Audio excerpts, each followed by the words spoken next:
Spiral quilting is one of my favorite quilting designs. It's dramatic and fun, and it gives great texture to your quilting project. So whether you want multiple spirals like this or just one big overall spiral on your quilt, it will look great. Hi, I'm Elizabeth. Welcome to Ebida Studio. Today I'm going to show you all the tips for spiral quilting.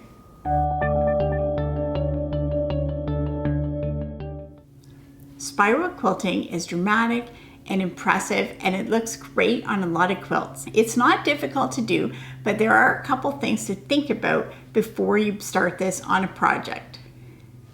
The first thing to think about is where you want your focus point to be. If the middle of the spiral is going to be focus, it will draw your eye into that. So on this quilt, this is a small version of the Pajagi Inspiration quilt. You can see that the focus of the spiral is very close to the center of the quilt, but not exactly. The center of the quilt would be here, and it's just here, so it's just a little bit offset. This quilt is one of my favorites. It's a red and white log cabin sampler, and on this quilt I put the focus right around that little star that's in the middle of one of the star and the log cabin blocks. So that is also not in the center of the quilt. It's offset. So think about if there's a natural focus point on the quilt that you want to emphasize or bring attention to, which could be the center of the quilt, but it doesn't have to be. That would be an ideal place to start the spiral. Something else to consider is the amount of space between the lines in the spiral. So it's easy to just use the width of your walking foot as the space. If you're going to use that spacing in a really large quilt, a couple things will happen. It will take a lot of time, it will take a lot of thread, and it will end up being very heavy and stiff. So if you want that result, it is a great result. It will give amazing texture to the quilt. But think about if you want that in your finished project. So in this one, the spacing between the lines is about 2.5 inches. That's a nice spacing to use on a large quilt, because it's still soft, it doesn't take forever to quilt, but it still gives that amazing spiral design. Something else to consider is if you want more than one spiral. You don't have to be limited by having just one spiral on the quilt. You can have multiple spirals. You can have spirals that are off the edge of the quilt, so you just see part of the spiral. There's a lot of different ideas of things you can do with this. So in the sample today, I'm going to be quilting on this Easy Check placemat, and I'm going to be doing a double spiral. This placemat is a great practice piece because it'll give you an idea of how something will look on a large quilt without taking the same time commitment. If you want to make one of these sample placemats, you can check my tutorial for making your own. For spiral quilting, all you need to do is mark the center circle where the spiral is going to begin. And on this, I'm going to have two spirals, and I'm going to start them kind of in opposite corners. So I have this little bowl, and I'm just going to use this as a template to trace. And keep in mind that the smaller the circle is that you start off with, the more difficult it will be. So if you're looking for something easier, start with the larger circle. And I'm going to place this right about here. And then I'm going to mark the circle by tracing with a hair marker. And a hair marker is a great option for marking your quilt tops for quilting because it doesn't leave anything chemical like a pen or a marker would leave on.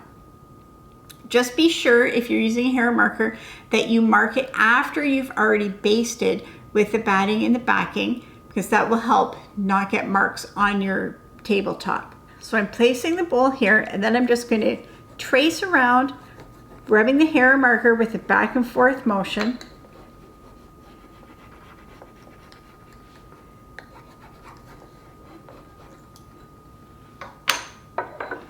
So you can clearly see that that circle is marked on there.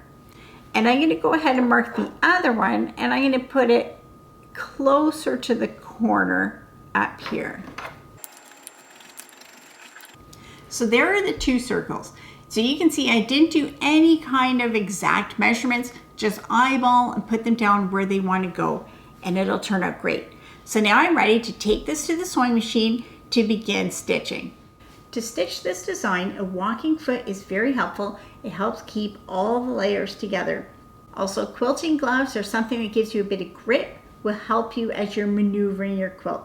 Be sure that when you're quilting in a clockwise direction. This way, as you're expanding, then the amount of quilt that is left in the throat of your machine is getting less and less. If you're quilting in the other direction, you would be getting more and more buildup in your machine, and it would be really difficult. So begin by slowly stitching around, tracing that circle shape.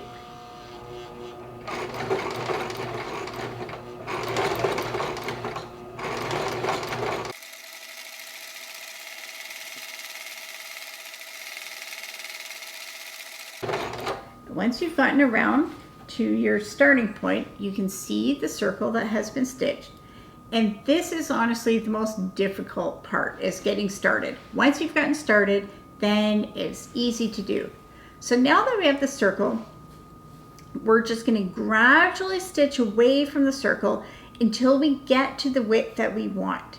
And because this is a small placemat, I'm just going to be using the edge of the foot to mark the distance between the stitching lines. If you wanted to have a wider space, you could put a seam guide onto the side of your foot, and that would give you a wider space. The wider the space you're having between the lines, the longer it's going to take to gradually get out to the place that you want to be. So I've gradually drifted away from my quilting line, and now I've reached the point where the edge of the foot is right on the last line of stitching.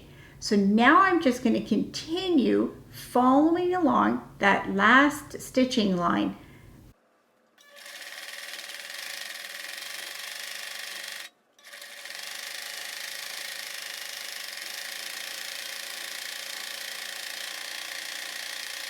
So you can see that as I keep stitching, it's one long continuous line and the spiral is being built.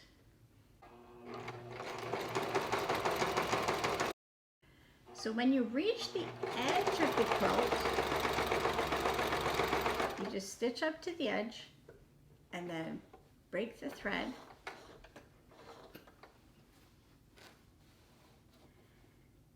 Then come back in wherever the next part of the spiral will be.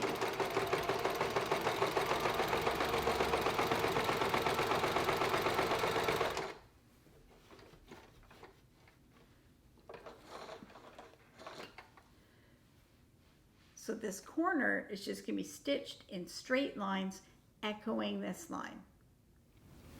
So here I have the first spiral stitched, and I've stitched it so it covers about two-thirds of the quilt. I didn't want it to overlap with this circle. So now I'm going to start stitching this spiral and take it out so that it overlaps the first spiral. So I'm done these two spirals, and you can see how they overlap and they have this great texture. So now I have to think about if I'm going to do anything in these little areas that don't have quilting. I could leave them as they are. That would be fine because it's just a small corner, so it doesn't need stitching to hold together in that area. But I'm going to add a little bit of quilting just so that it keeps the texture consistent on the whole piece. So I'm going to go back to my little bowl that I have and my marker, and I'm just going to mark a partial circle that's off the edge. And this will just give me a few lines up here to overlap with the other ones. And then I'm going to do the same thing down in this corner.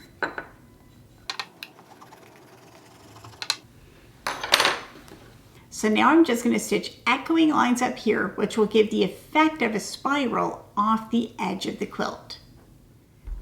Now all the quilting is finished, and I love how it turned out with the texture all over. All we need to do now is trim the edges and bind it, and we have a great placemat to use. So 3 things to keep in mind before you start a spiral quilting project. Number one is make sure you have as large a space as possible around the sewing machine. If your machine has an extension table or if it can be recessed into your sewing table, this is a perfect time to use that option, especially if you're doing a larger quilt.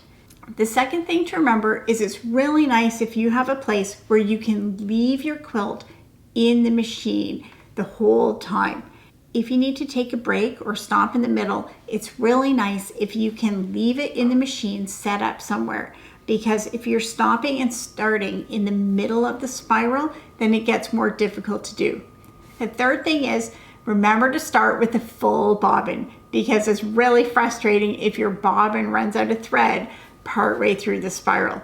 So have fun with this great design, and I'd love to see pictures of your ideas of what you do with this. Spiral quilting is one of the designs that I talk about in my book, Simple Quilting, 10 easy ways to finish your quilts quickly and beautifully. So if you want more information and tips about spiral quilting and 9 other simple quilting designs, be sure to check this out. There's a link below, so you can go there or go to my website, evitastudio.com.